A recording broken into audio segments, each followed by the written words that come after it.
Do we regard it as a split or just a miscommunication in messaging of what the public is supposed to be hearing? I hear a lot of passive aggression in the deputy president's messaging. He's not saying that he supports the protests ongoing tomorrow. He's just saying that you go do what you want. We do not care. And as long as you do, make sure that everyone is being treated the same way, whether it is the covering of stories in Northlands or in Kibera or in Kawangware. Let the media represent the story equally. Let's not just one story guide the whole of the news coverage for the day.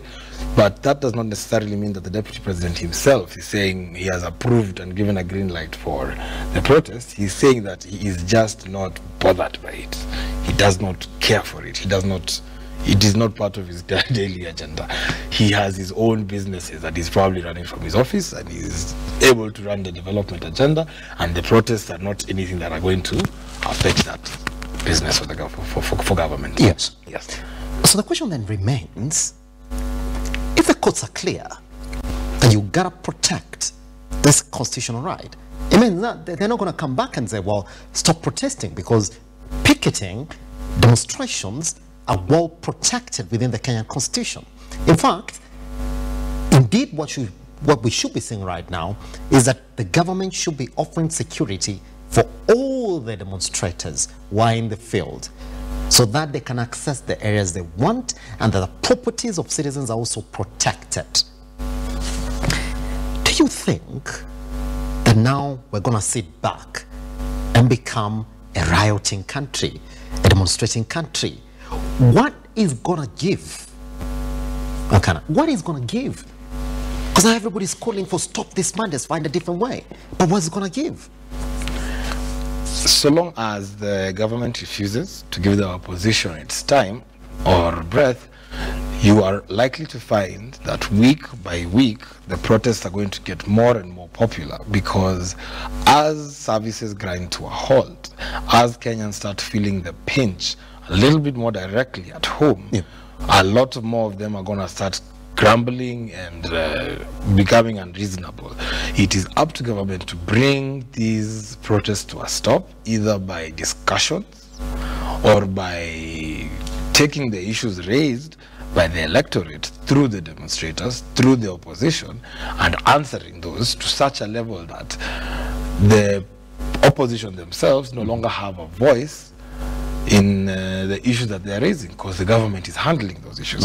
But as the protests go on, week by week, it is going to put a strain on the economy, and that will directly hit people's pockets. And once people start feeling the pinch at home, where they are buying their bread, where there is a lack of eggs in the supermarket, there is a lack of unga to purchase, there is a lacking of services because roads are impassable, trains are impassable, everyone is unable to go to work and are losing jobs. People are unable to be paid because services are not being rendered or transported from point A to point B.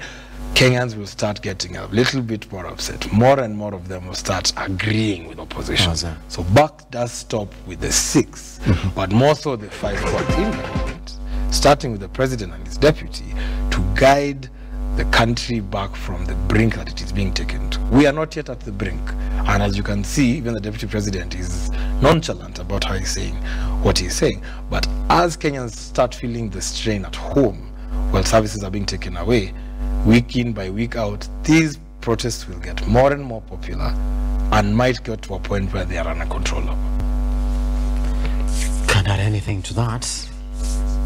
That indeed the country might be taken to a place where we don't want to be, and that's the warning that we've seen majority of the leaders in the country get into, peace organizations get into as well. Even as this goes on, we do expect that the Azimio coalition is going to live true to their word and come out to the streets today again to demonstrate. Elkana, thank you very much for taking your time this morning. Thank you for having me. All right. Once we come back on the Newsroom Diary, we shall be taking you live to the streets of Nairobi as well, so that we could speak to our reporters who are already on the ground to tell us exactly what it is that they're saying. Is it the same mood that we are reading from Monday, or the same mood again that we read Monday last week? What is going to happen today? Who is going to speak? Who is going to call it? As the question that we're asking. Once we come back, Ian, Kitani and I will be taking you straight to whatever it is that you're talking about online, as well as join our reporters live in the street, where they'll be telling us exactly what is happening on our newsroom diary. Good morning.